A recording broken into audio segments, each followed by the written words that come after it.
और दिल को गहराइयों तक छू जाने वाली।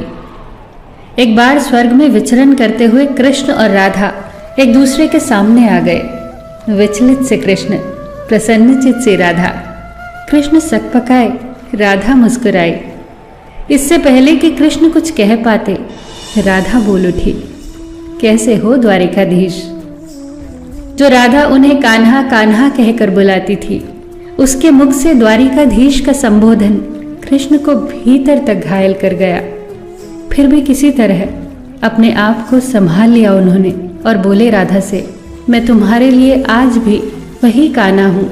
तुम तो मुझे द्वारिकाधीश मत कहो। आओ बैठते हैं। कुछ मैं अपनी कहता हूं, कुछ तुम अपनी सुनाओ। सच कहूं राधा, जब जब भी तुम्हारी याद आती थी, इन आंखों से आंसुओं की बूंदें निकल आती थी। राधा बोली, मेरे साथ ऐसा कुछ नहीं हुआ। न तुम्हारी याद आई, न आंखों से आंसू बहा, क्योंकि हम कभी तुम्हें भूले ही कहाँ थे जो तुम याद आते। इन आंखों में तो सदा तुम ही थे, कहीं आंसुओं के साथ निकल न जाओ, इसलिए रोते भी नहीं थे। कान्हा, प्रेम से अलग होने पर तुमने क्या खोया, इसका एक आईना दिखाऊं तुम्हें।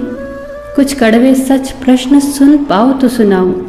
कभी सोचा है इस तरक्की में तुम कितने पिछड़ गए। यमुना के मीठे पानी से जिंदगी की शुरुआत की और समुद्र के खारे पानी तक पहुंच गए।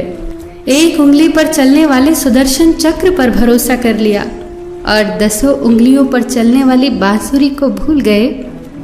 कान्हा, जब तुम प्रेम से जुड़े थे तो जो उंगली गोवर्धन पर्वत उठाकर लोगों को विनाश से बचाती थी, प्रेम से अलग होने पर वही उंगली क्या क्या रंग दिखाने लगी। सुदर्शन चक्र उठाकर विनाश के काम आने लगी। कान्हा और द्वारिकाधीश में क्या अंतर होता है बताऊं? कान्हा होते तो तुम सुदामा के घर जाते, सुदामा तुम्हारे घर नहीं आता। युद्ध में और प्रेम में यही तो फर्क होता है। युद्ध में आप मिटाकर जीतते हैं और प्रेम में आप मिटकर जीतते हैं। कान्हा, प्रेम में डूबा हुआ इंसान दुखी तो रह सकता है, पर किसी को दुखी नहीं कर सकता।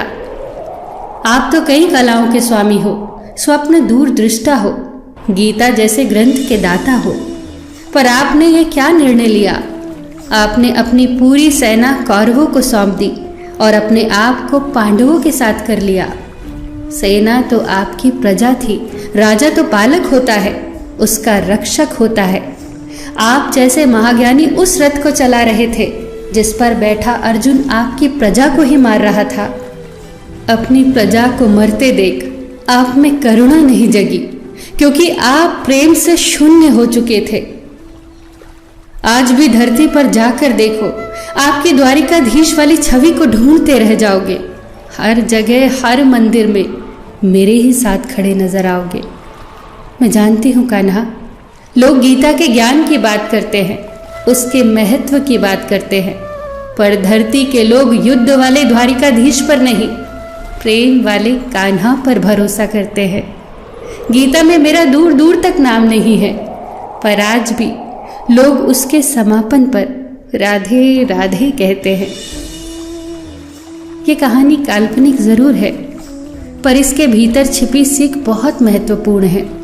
श्री कृष्ण के पास कभी किसी प्रश्न का उत्तर ना हो, ऐसा तो हो ही नहीं सकता, परंतु राधा द्वारा लगाए गए प्रश्न चिन्हों पर कान्हा मौन रहे। यही तो है प्रेम में समर्पण का भाव। पराक्रम में हमें हर किसी को हराना होता है, तब भी हम जीत कर भी हार जाते हैं, परंतु प्रेम में एक ही कईयों का दिल जीत लेता है।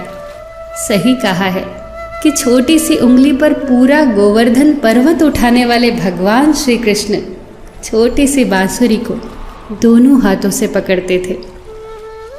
फिर मिलेंगे दोस्तों अगली कहानी के साथ। तब तक के लिए अपना ख्याल रखना और हमेशा मुस्कुराते रहना।